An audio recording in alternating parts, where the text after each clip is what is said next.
Assalamualaikum warahmatullahi wabarakatuh. Selamat pagi anak-anak. Apa kabar kalian hari ini?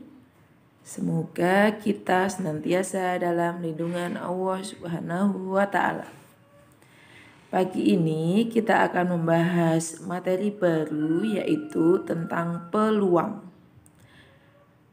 Dalam peluang terdapat istilah ruang sampel dan titik sampel. Ruang sampel adalah seluruh kejadian atau peristiwa yang mungkin terjadi. Simbolnya adalah huruf S besar, itu untuk ruang sampel. Kalau NS itu artinya banyaknya ruang sampel. Titik sampel adalah setiap anggota dari ruang sampel. Berikutnya, benda-benda yang sering dipakai dalam peluang adalah uang koin. Untuk pengambilan uang koin, ruang sampelnya adalah angka dan gambar. Maksudnya apa? Nah, contohnya ini adalah uang koin. Uang koin ini mempunyai dua sisi. Nah, sisinya yang satu gambar, yang satu angka. Berarti sebuah uang koin itu mempunyai ruang sampel berupa angka dan gambar. Sehingga banyaknya ruang sampel ada 2. Kemudian untuk 2 buah uang koin. Nah, untuk 2 buah uang koin kita pakai diagram panah atau tabel seperti ini. Tadi kalau satu uang koin itu kan terdiri dari angka gambar. Karena di sini yang dibicarakan 2, maka dia dipanahkan lagi angka gambar. Sehingga kemungkinannya ruang sampelnya adalah angka-angka, angka gambar, gambar angka, gambar seperti ini. Atau kalau dibuat tabel, ini yang ke bawah untuk koin 1, ke samping untuk koin 2. Terus dipasangkan angka-angka, angka gambar, gambar angka, gambar. Jadi banyaknya ruang sampel ada 4. 4 diperoleh dari mana? Kalau satu koin itu tadi 2, berarti kalau 2 koin 2 pangkat. Ini jadi pangkat ya. 2 pangkat 2. Hasilnya 4. Berikutnya untuk 3 buah uang koin. 3 buah uang koin berarti ini tadi 1 buah itu angka gambar. Kalau 2 dipanah lagi angka gambar. Karena 3 dipanah lagi. Sehingga ketika ada 3 uang koin dilempar, itu kejadiannya bisa muncul angka-angka. Atau angka-angka gambar. Atau angka gambar angka. Angka gambar, gambar angka, gambar angka gambar, gambar angka, gambar. Seperti ini, sehingga banyaknya ruang sampel. Tadi 1 koin itu 2, karena kita membicarakan 3 koin berarti 2 pangkat 3, 8. Nah, untuk 3 koin kita bisa ambil rumus cepat. Nah, rumus cepat ini sebenarnya adalah hasil resum dari ruang sampel ini. Sehingga kalau kita sudah hafal rumus cepat ini, kita nggak perlu bikin diagram panah ini. Nah, sekarang kita lihat 3G artinya berarti gambar. Ada berapa? Oh, ada 1. 2G 1A artinya 2 gambar 1 angka, bisa diacak. Berarti AGG, GAG, GGA. Berarti ada 3. 2A 1G berarti AAG, AGA, GAA. Berarti ada 3. 3A, AAA ada 1. Sehingga totalnya adalah panah. Kalau hafal ini akan lebih mudah. Berikutnya adalah kelahiran anak. Untuk kelahiran anak, konsepnya sama seperti uang koin, maka Bu Nur tulis di sampingnya. Nah, kalau kelahiran seorang anak, berarti ruang sampelnya adalah laki-laki perempuan. Sehingga banyaknya ruang sampel ada 2. Kemudian jika 2 anak, berarti laki-laki perempuan, diagram laki-laki perempuan, laki-laki perempuan. Maka jadilah ini LL, LP, PL, PP. Atau bisa juga dengan tabel kalian bisa buat sendiri, caranya sama seperti uang koin. Maka NS-nya ada 2 pangkat 2, 4. Selanjutnya kalau 3 kelahiran anak, 3 anak. Sama dibuat diagram diagram panah juga seperti ini. Tapi ini Bu Nur mau langsung ke rumus cepatnya. Berarti jadi 3L ada 1. 2L 1P ada 3. 2P 1L ada 3. 3P ada 1. Maka NS-nya 8. Nah, seperti itu. Berikutnya adalah dadu. Nah, dadu itu berisi titik 1 sampai 6 ya. Berarti kalau sebuah dadu, ruang sampelnya adalah 1, 2, 3, 4, 5, 6. Sehingga banyaknya ruang sampel ada 6. Kemudian kalau 2 dadu. Nah, 2 dadu berarti kita buat pakai tabel seperti ini. Dadu yang pertama menurun ini sampai 6.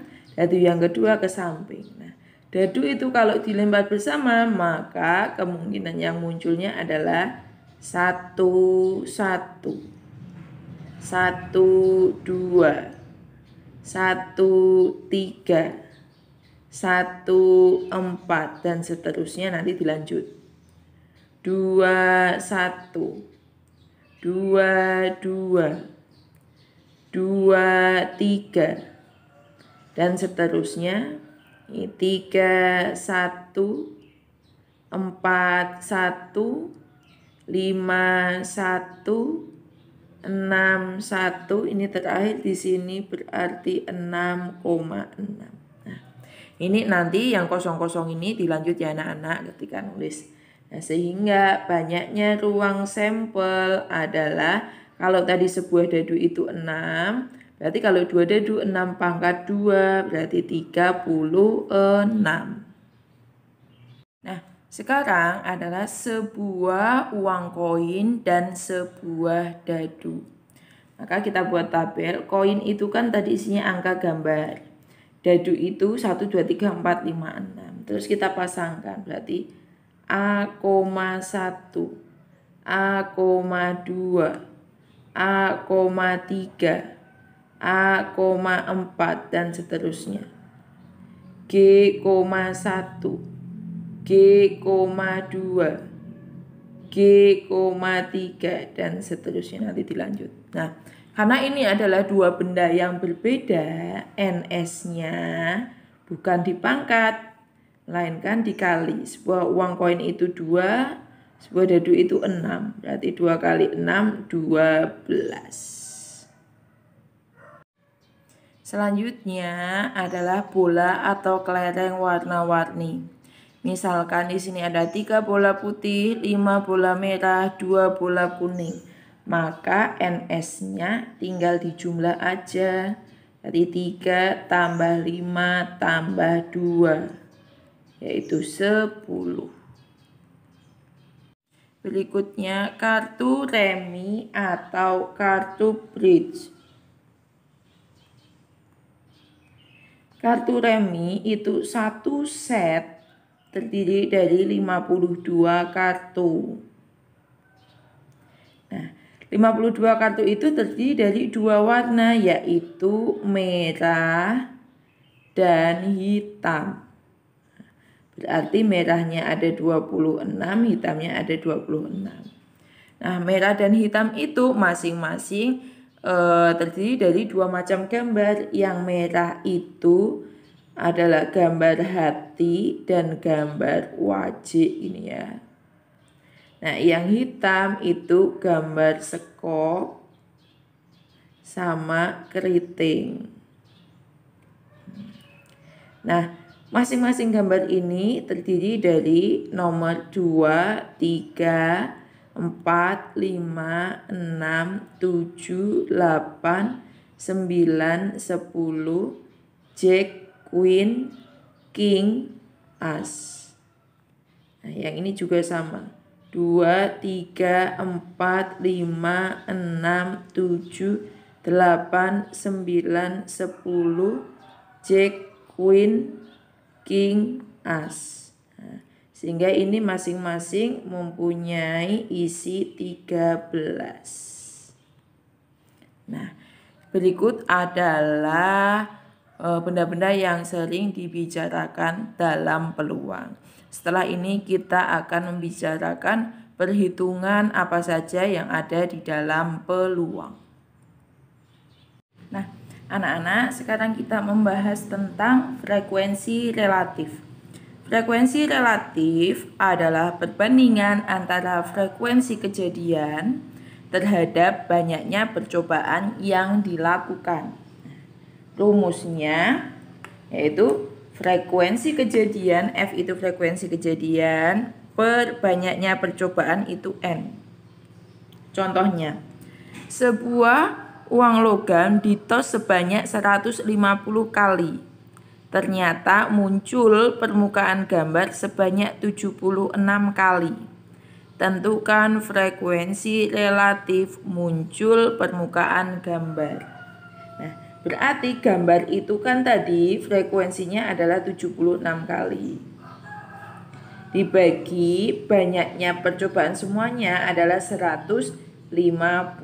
Nah, berarti jawabannya adalah 76 per 150. Kalau itu bisa disederhanakan, silakan disederhanakan.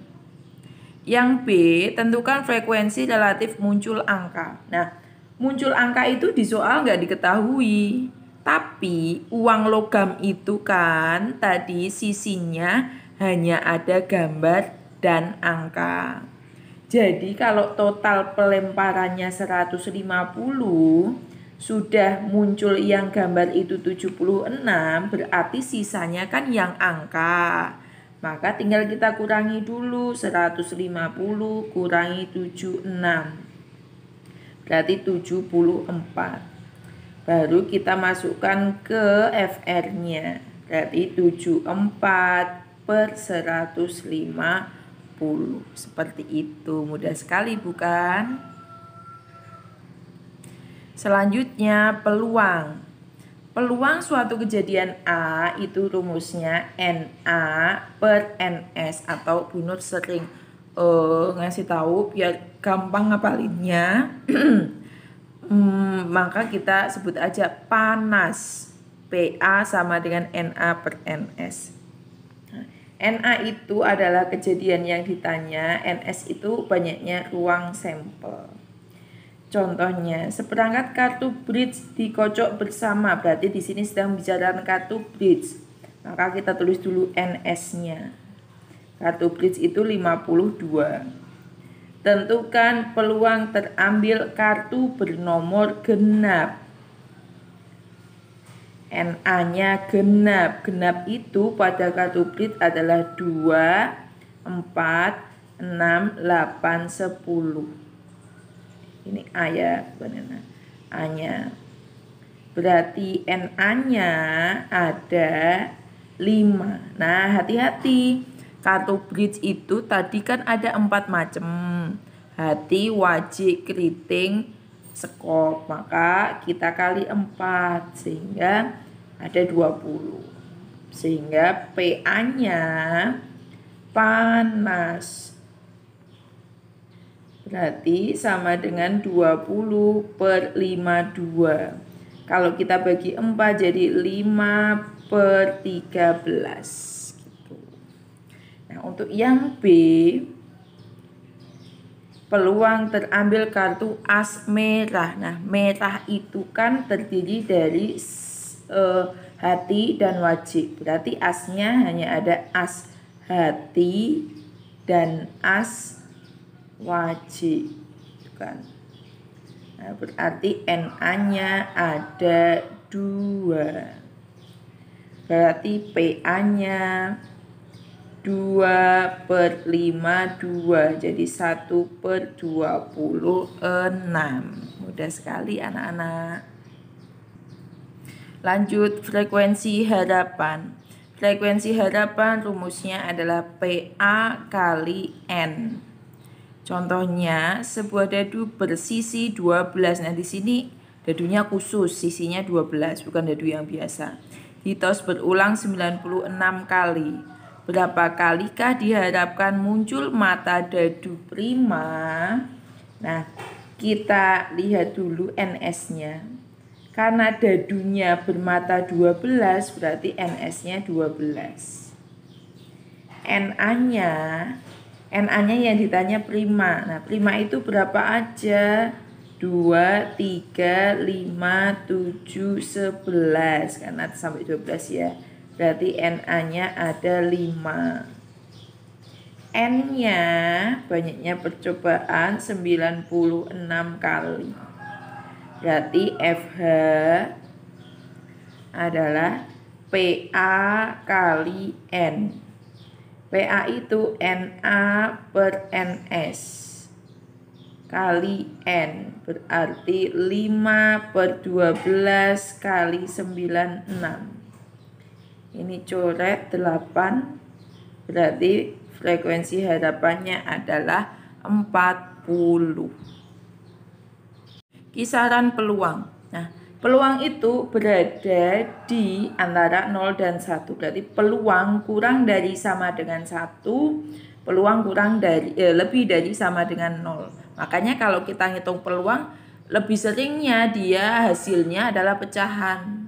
Dan hasilnya nggak mungkin lebih dari 1 gitu ya. Jadi paling sedikit itu di 0, paling banyak di 1. Kalau peluang PA sama dengan 0 itu disebut kemustahilan. Contohnya, misalkan ada pernyataan 2 adalah bilangan ganjil. Kan 2 itu genap kan? Bukan ganjil, maka itu mustahil. Sehingga peluangnya adalah 0. Kepastian PA sama dengan 1.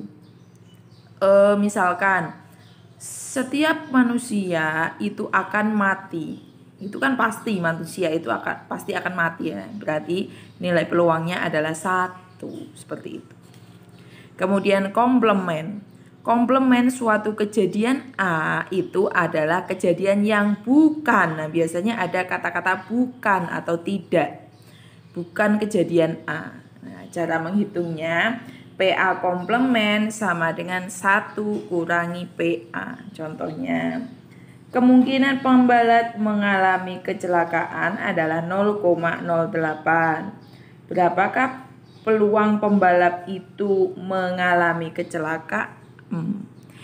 Berapakah peluang pembalap itu tidak mengalami? Ini ada tidaknya ya. Tidak mengalami kecelakaan. Nah, di situ ada kata-kata tidak, berarti kita pakai komplement. PA komplement sama dengan 1 kurangi PA.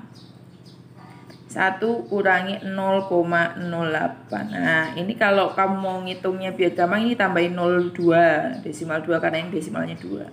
10 kurangi 8, 2. Ini masih 9 kurangi 0, 9. Ini 0,92.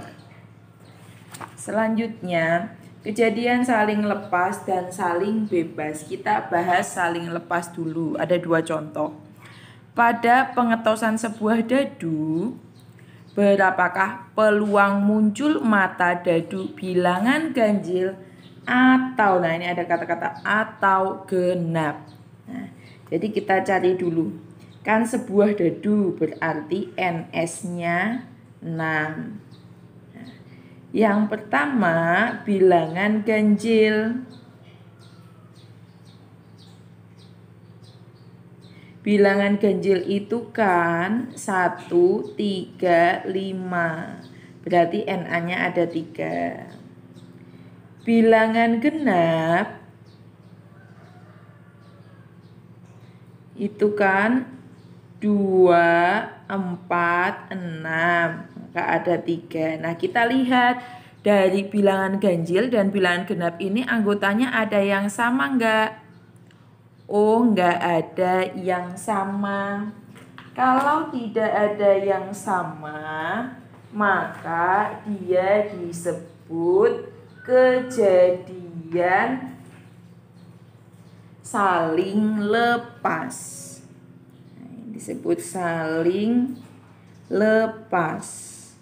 Nah, karena tidak ada yang sama.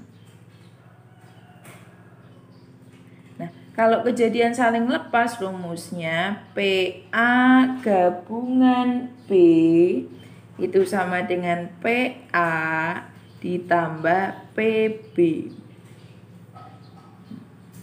Kita tahu peluang itu tadi rumusnya NA per NS. Berarti untuk PA berarti 3/6. PB juga 3/6. Berarti 6/6 ini 1. Sekarang lihat contoh kedua. 2 dadu ditos bersama berarti NS-nya 36. Tentukan peluang muncul mata dadu berjumlah 8 atau mata dadu pertama sama dengan mata dadu kedua. Nah, yang pertama. Mata dadu berjumlah 8. Nah, artinya 2 dadu itu depan dan belakang kalau dijumlah yang hasilnya 8 itu berapa aja. Nah, kita lihat 1. 1 itu kan terakhir sampai 6. Kalau 1,6 itu kan jumlahnya baru 7. Berarti 1 enggak ada. Kemudian 2. 2 tambah berapa menjadi 8? 2 tambah 6. 3 tambah 5. 4 tambah 4. 5 tambah 3. 6 tambah 2. Nah, berarti NA-nya ada 5. Terus yang mata dadu pertama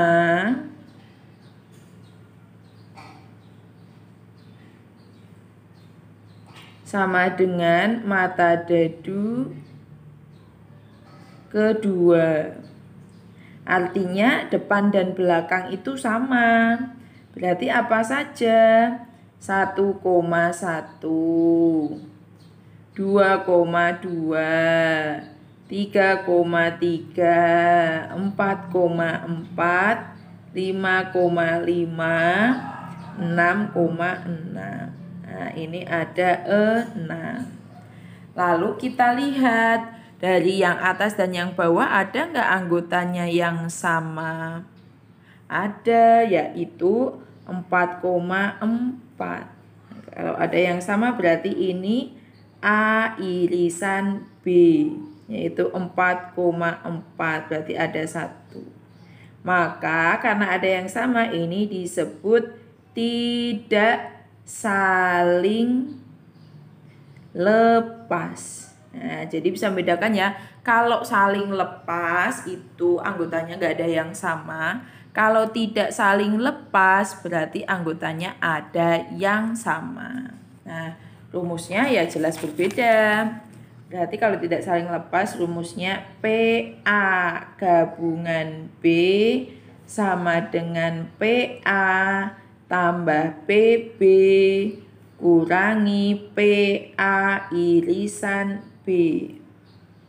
Berarti tadi yang pertama itu ada 5/36. ditambah yang kedua 6/36 dikurangi 1/36, sehingga 10/36 sama dengan dibagi 2 ya, 5/18, seperti itu. Jadi saling lepas, tidak saling lepas, ciri-cirinya ada kata-kata atau. Selanjutnya ini materi kita terakhir, yaitu kejadian saling bebas. Contohnya, sebuah dadu dan sebuah uang logam ditos bersama. Nah, di sini membicarakan dadu dan uang logam. Berarti NS-nya dadu 6, uang logam 2. Karena 2 benda berbeda berarti dikali. Ini 12. Berapakah peluang muncul mata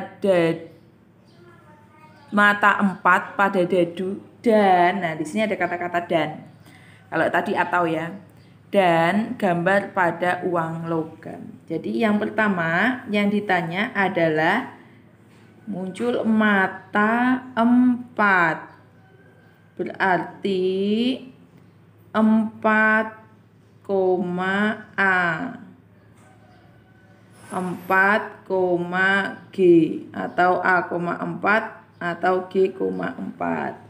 Kemudian muncul gambar pada uang logam. Gambar itu berarti G,1, G,2, G,3, G,4, G,5, G,6. Nah, terus dilihat dari 2 tadi ada yang sama enggak? Oh, ada, yaitu 4G atau G4 dengan G4. Nah, berarti rumusnya adalah PA irisan B itu sama dengan PA kali PB. Berarti ini tadi 2/12 dikali ini 2, 3, 4, 5, 6/12. Hasilnya 12/12. Ini bisa disederhanakan. Ini jadi 1/2, ini 1/6. Dikalikan berarti 1 kali 1, 1, 6 kali 2, 12. Berarti 1/12. Nah, ini tadi kan ada yang sama, 1 ya. Nah, kalau kita ngitung yang sama saja, tadi kan A irisan B berarti kan 4, G. Berarti ada 1. Berarti PA irisan B itu berarti 1/12. Nah, ini dan ini tuh hasilnya sama. Ini kan. Maka ini disebut saling bebas. Nah, kalau ini sama ini nanti nggak sama, berarti disebut tidak saling bebas, seperti itu.